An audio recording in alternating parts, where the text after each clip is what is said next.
Everyone and welcome to my channel. এখন আমি যে সিনেমাটা নিয়ে কথা বলবো সেটা হচ্ছে কান্তারা চ্যাপ্টার 1।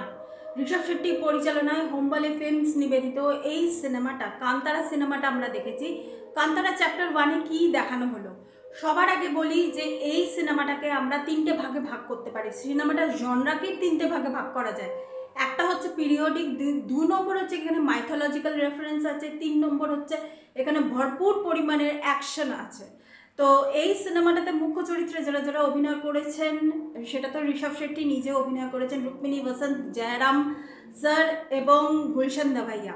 তো এনারা কেমন অভিনয় করলেন সেটা বলার আগে আমি যদি সিনেমাটাকে ফার্স্ট হাফ এবং সেকেন্ড হাফের মধ্যে ভাগ করি, ফার্স্ট হাফে অনেক প্রথমেই এরা কিন্তু যে জায়গায় কান্তারা শেষ হয়েছিল সেই জায়গায় কিন্তু নেই। সেই সিনটা মাত্র 2 থেকে 3 মিনিটের।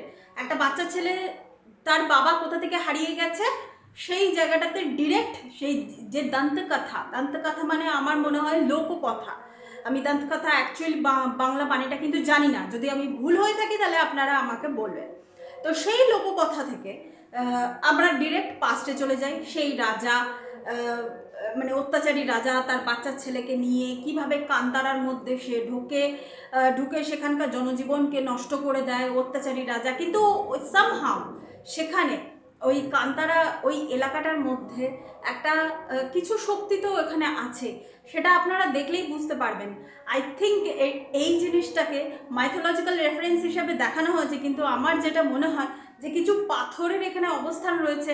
এটা যদি সত্যি সত্যি যদি এক্সামিন করা হয় তাহলে হয়তো সেটা অন্য কিছুই হয়তো কোনো শক্তিশালী হয়তো শক্তির কিছু হয়তো আমরা কি বলবো, কোনো রিসোর্স বা উৎস হয়তো আমরা দেখতে পাবো। তো যাই হোক, এই জিনিসটা আমার কিছুটা মনে হলো, কিন্তু আমি যদি অত ডিটেলে যদি না যাই, এটা মূলত আদিবাসীদের একটা জায়গা। এটাও তো সত্যি কথা, আদিবাসীদের জায়গায় আমরা কেন আমরা যারা সিভিলাইজ সোসাইটির মানুষ তারা কেন আমরা আদিবাসীদের জায়গায় যাব? কারণ তারা পশু পাখি এই বিভিন্ন রকমের পশুদেরকে নিয়ে তারা তাদের মতো করে থাকে।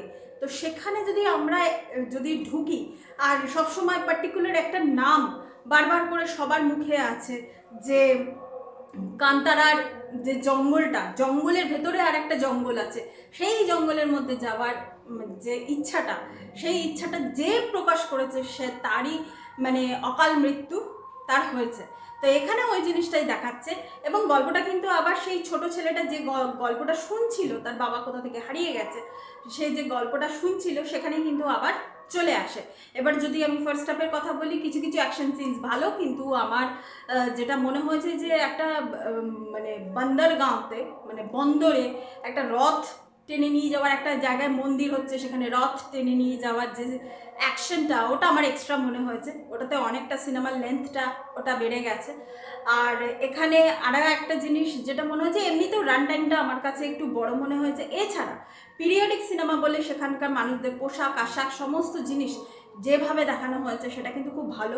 পর্তুগিজদের আগমন, ব্যবসা বাণিজ্যে আদিবাসীরাও যে ব্যবসা বাণিজ্যে ইন্টারেস্ট দেখাচ্ছে সেই জিনিসটা। আসল সম্পদ কোথায়? আসল সম্পদ হচ্ছে মশলা।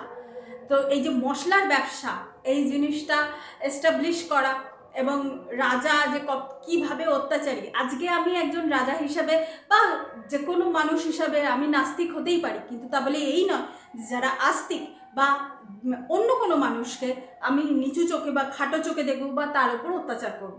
এটা এই সিনেমার মাধ্যমে এই জিনিসটা কিন্তু দেখানো হচ্ছে। যদি অভিনয়ের কথা বলি, Rishabh Shetty as well as তিনি দারুণ অভিনয় করেছেন। রুক্মিণী বসন্তের ট্রান্সফরমেশনটা আমার খুব ভালো লেগেছে।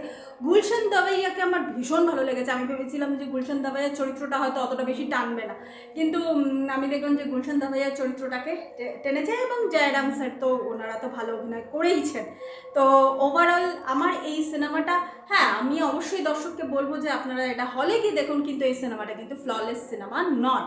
তো এটাই ছিল আমার রিভিউ এই সিনেমাটাকে নিয়ে। Thank you so much, that's all. Please keep watching and please subscribe my channel. Till then